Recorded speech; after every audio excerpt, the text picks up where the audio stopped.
Okay, hello everyone, welcome to another video of wireless network. आज की video lecture में हम लोग आगे कवर करेंगे जीएसएम आर्किटेक्चर को। तो चलिए शुरू करते हैं। जीएसएम आर्किटेक्चर क्या है? GSM is a digital cellular technology that was the foundation of second generation of mobile networks. जैसे कि हम लोगों ने पिछले वीडियो में जनरेशन्स के बारे में पढ़ा था, तो जीएसएम जो है वो एक डिजिटल सेल्यूलर टेक्नोलॉजी है जो सेकेंड जनरेशन जो है उसका फाउंडेशन है। ठीक है ना, मतलब सेकेंड जनरेशन पूरी तरीके से जीएसएम आर्किटेक्चर पे बेस्ड है। ठीक है, it's architecture and protocols are design to provide a secure and reliable communication mobile communication service. इसके जो आर्किटेक्चर और प्रोटोकॉल जो है, जीएसएम के जो आर्किटेक्चर और प्रोटोकॉल है वो इस तरीके से डिज़ाइन किए गए हैं ताकि आपको मैक्सिमम सिक्योरिटी और reliable mobile communication service provide कर सके। ठीक है, तो इसका ये आर्किटेक्चर है। देखिए, ये आर्किटेक्चर में आपको समझ में आ रहा होगा। यहाँ पर एमएस है। देखो, मोबाइल स्टेशन जो एमएस लिखा है वो आपके मोबाइल डिवाइस है, जो आपका फ़ोन रहता है। ठीक है, फिर बीच में उसके एयर इंटरफेस है। ठीक है ना, और फिर एक है बीएसएस जिसको बोला जाता है बेस स्टेशन सब सिस्टम। ठीक है, इसके अंदर जो है आपका बीटीएस रहता है।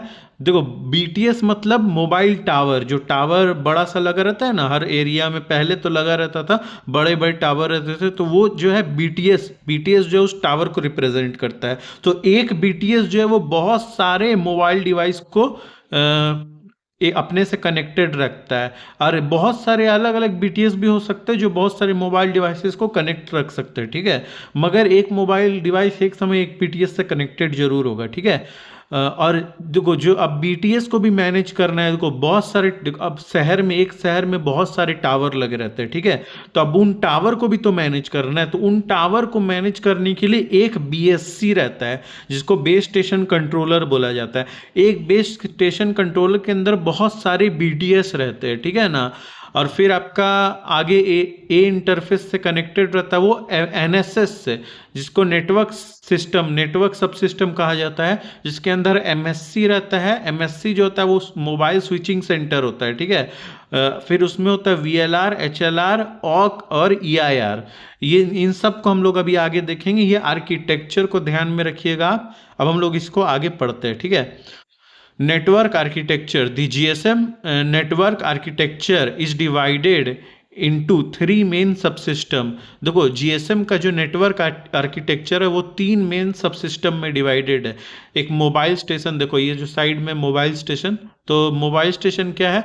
This is a mobile device used by the end user. आपका मोबाइल डिवाइस है, वही मोबाइल स्टेशन है। ठीक है ना, इसके अंदर क्या रहता है? It consist of 2 parts, the mobile equipment, the physical phone, जो आपका फोन है जो आप चलाते हो दिन भर। ठीक है, और दूसरा क्या है? The subscriber identity module, SIM card.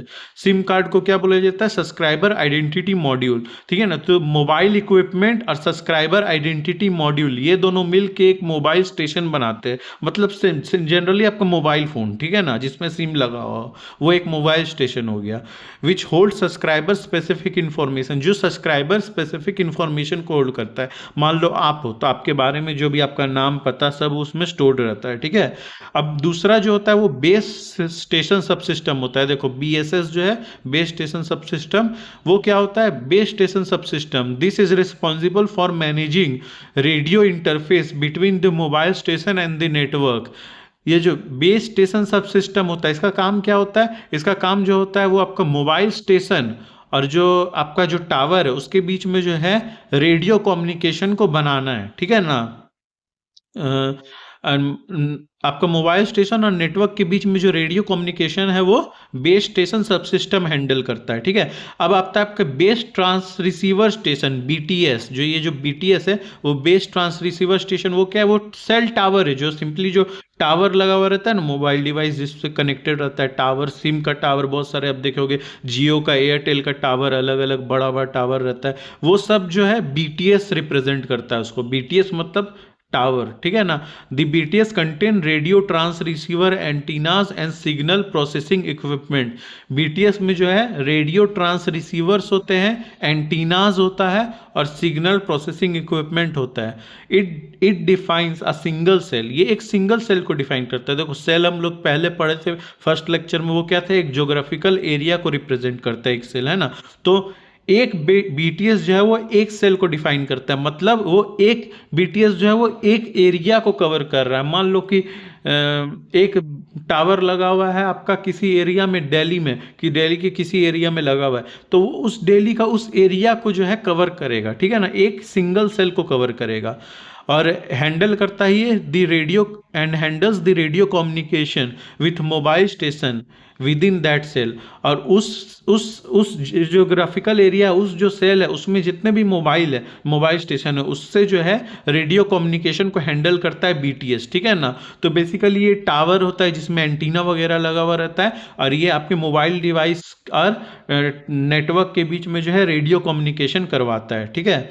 अब आगे बढ़ते हम लोग बेस स्टेशन कंट्रोलर में। ये जो बीएससी आप देख रहे हो, बीएसएस के अंदर बीटीएस और बीएससी है, तो जो बीएससी है वो क्या होता है, the BSc manages multiple BTS. एक बीएससी जो है, एक बेस स्टेशन कंट्रोलर जो है वो multiple BTS, multiple base transceiver stations को कंट्रोल करता है, ठीक है। It handles radio channel allocation, ये रेडियो चैनल को एलोकेट करता है बीटीएस को, मैनेज करता है हैंडओवर बिटवीन बीटीएस।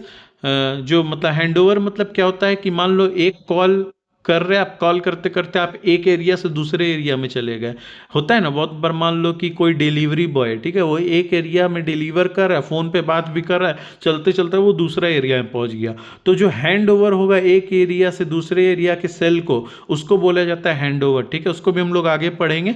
तो बीएससी जो है वो मैनेज करता है हैंड ओवर्स को, एलोकेट करता है रेडियो चैनल को, ठीक है, और कंट्रोल करता है पावर लेवल को बीटीएस का। बीटीएस कितना पावर लेवल बीटीएस को कंज्यूम करेगा वो कंट्रोल करता है बेस स्टेशन कंट्रोलर, ठीक है ना। इसका नाम इसलिए बेस स्टेशन कंट्रोलर रखा गया है।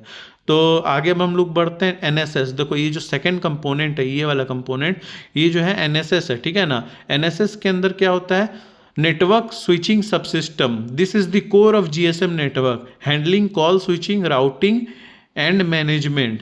देखो नेटवर्क सब सिस्टम जो होता है वो कोर होता है, ठीक है ना, जीएसएम नेटवर्क का। इसका काम क्या होता है, आपका हैंडल करना कॉल को, राउटिंग करवाना, कॉल का राउटिंग करवाना, ठीक है ना, मैनेजमेंट करवाना। जितना भी मैनेजमेंट है वो मतलब जो बीएसएस होता है, बेस स्टेशन सब सिस्टम, उसको एनएसएस कंट्रोल करता है। मल्टीपल बीएसएस को एनएसएस कंट्रोल करता है, समझ लो, ठीक है। Mobile services switching centre. अब एमएससी क्या होता है, mobile services switching centre. The MSC is the primary switching node. MSC जो होता है वो एक प्राइमरी स्विचिंग नोड होता है। It handles call setup, routing and tear down as well as mobility management functions like registration and handover between different BSC। देखो अब MSC क्या करता है, एक प्राइमरी स्विचिंग नोड होता है, ठीक है ना। जितना भी कॉल सेटअप होता है, राउटिंग होता है, टीयर डाउन होता है, सब वो MSC हैंडल करता है, ठीक है। और अब मान लो कि मोबिलिटी मैनेजमेंट मतलब कि एक यूज़र जो है, जैसे हम आपको पता है एक डिलीवरी बॉय एक एरिया से दूसरे एरिया चला गया बात करते करते फ़ोन में, तो वो मोबिलिटी कर रहा है। मतलब मोबाइल कम्युनिकेशन क्या हो गया, ऑफ कोर्स घूमते हुए बात करना, ठीक है ना। तो एक जगह स्टैटिक नहीं हुआ, वो एक से दूसरे एरिया में जा रहा है। तो मोबिलिटी मैनेजमेंट जैसे कि रजिस्ट्रेशन और हैंडओवर है जो BSC के अंदर होता है, उनको भी MSC कंट्रोल करता है, ठीक है। अब MSC के अलावा NSS में और 4 कंपोनेंट होते हैं। पहला होता है होम लोकेशन रजिस्टर। ये देखो HLR है ना, HLR, फिर ऑक है, VLR और EIR। MSC के अलावा NSS में ये 4 कंपोनेंट्स भी है। तो क्या होता है home location register? Home location register a permanent database that stores all administrative information about each subscriber including their service detail and location. देखो होम लोकेशन रजिस्टर से आपको क्या समझ में आ रहा है? होम लोकेशन मतलब आपका घर का लोकेशन, ठीक है। अब आप मान लो सिम कार्ड लिए दिल्ली के अंदर, ठीक है। अब आपका दिल्ली के अंदर का वो सिम कार्ड है, आप बाहर जाओगे तो वो काम करेगा लेकिन वो रोमिंग में काम करेगा, है ना। हम लोग देखते होंगे पहले आप लोग रोमिंग में करते होंगे पहले के ज़माने में, अभी तो ऑटो रोमिंग हो जाता है, लेकिन पहले के ज़माने में लोग रोमिंग में डालते थे फ़ोन को, ठीक है। तो होम लोकेशन रजिस्टर क्या करता है, वो आपका होम लोकेशन के बारे में इंफॉर्मेशन स्टोर रखता है, ठीक है ना। इसमें आपका सब इंफॉर्मेशन रहता है, जैसे सब्सक्राइबर का डिटेल, आपका मतलब आपका नाम, आपका एड्रेस, आपका एज, सब कुछ इसके अंदर स्टोर्ड रहता है। और आपका होम लोकेशन का डिटेल स्टोर रहता है कि आप कहाँ रह रहे हो, आप मतलब ये सिम कहाँ से रजिस्टर हुआ है, उस जगह का पूरा लोकेशन डिटेल्स रहता है होम लोकेशन रजिस्टर के अंदर। अब दूसरा होता है visitor location register. Visitor location register क्या होता है? A temporary database that stores information about each subscriber currently roaming with in the MSc service area.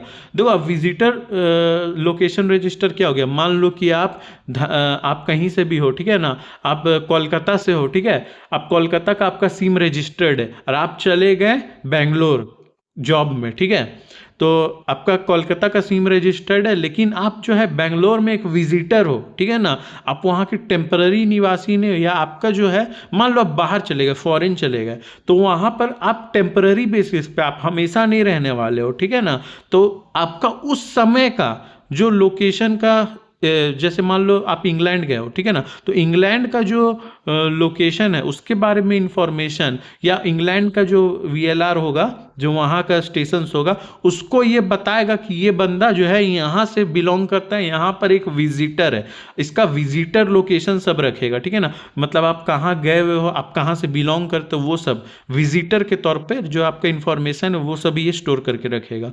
फिर ऑक क्या होता है? Authentication centre. ऑथेंटिकेशन सेंटर क्या होता है? वो आपका रिस्पॉन्सिबल होता है ऑथेंटिकेट करने के लिए सब्सक्राइबर को, ताकि responsible for authenticating subscribers and providing encryption parameters for secure communication.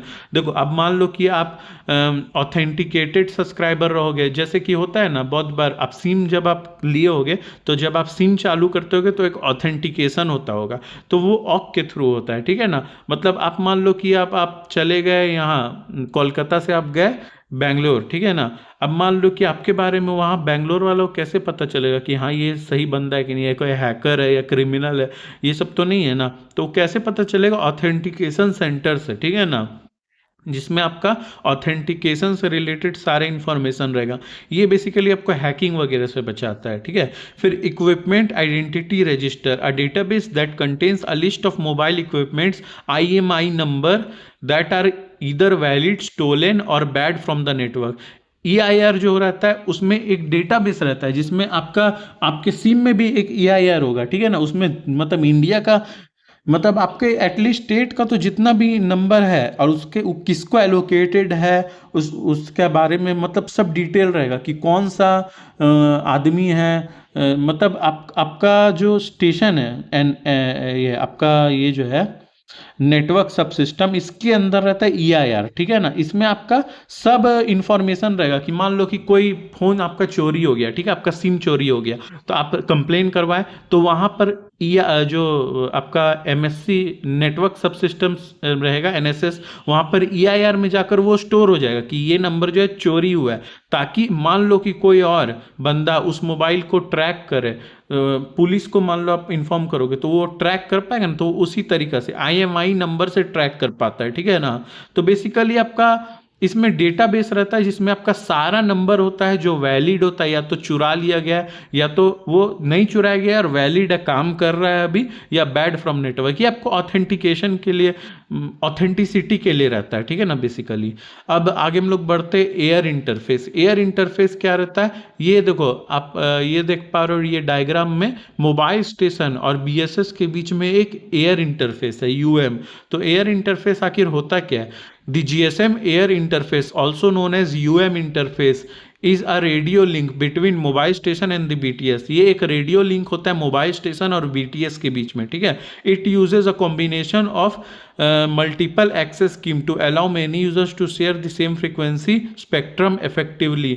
देखो, ये मल्टीपल एक्सेस स्कीम का यूज करता है, ठीक है। हम लोग आपको पहले लेक्चर में पढ़ाए थे कि फ्रीक्वेंसी को हम लोग रीयूज करते हैं। क्यों रीयूज करते हैं? ताकि ज़्यादा से ज़्यादा यूज़र को हम लोग ला सके टावर में। मान लो एक फ्रीक्वेंसी एक यूज़र को दे देंगे, तब तो लिमिटेड हो जाएगा, तब तो किसी को नंबर ही नहीं मिलेगा, है ना। तो हम लोग को फ्रीक्वेंसी को रीयूज करना रहता है। उसके लिए जो है एयर इंटरफेस जो है वो कॉम्बिनेशन यूज करता है मल्टीपल एक्सेस स्कीम का, जिसमें दो टाइप के होते हैं, एक FDM है और TDM है, जिसको हम लोग अभी आगे पढ़ेंगे। तो ये अलाउ करता है शेयर करने का सेम रेडियो फ्रिक्वेंसी को, ठीक है ना, मतलब रेडियो फ्रिक्वेंसी को रीयूज करने में ये हेल्प करता है एयर इंटरफेस, ठीक है। The interface is defined by specific physical and logical channels that carry both user data and signalling information. ये इंटरफेस जो है वो स्पेसिफिक फिजिकल और लॉजिकल चैनल को कैरी करता है, जो कि दोनों यूजर डेटा और सिग्नलिंग इंफॉर्मेशन दोनों इसमें रहता है स्टोर, ठीक है ना। अब मल्टीपल एक्सेस स्कीम क्या होता है? GSM uses a hybrid multiple access scheme combining frequency division multiple access and time division multiple access, TDM है।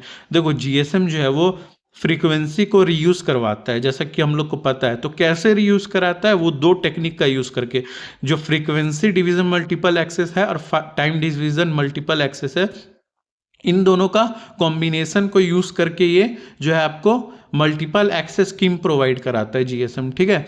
अब ये दो गो क्या क्या है? एफडीएम में क्या होता है? frequency division multiple access. The available frequency spectrum is divided into 124 carrier frequency, each with a bandwidth of 200 kilohertz. Each pair of uplink and downlink frequency is assigned to a specific cell. देखो अब पूरा जो total frequency, एक total frequency allot किया गया किसी tower को या किसी भी नेटवर्क को, ठीक है ना।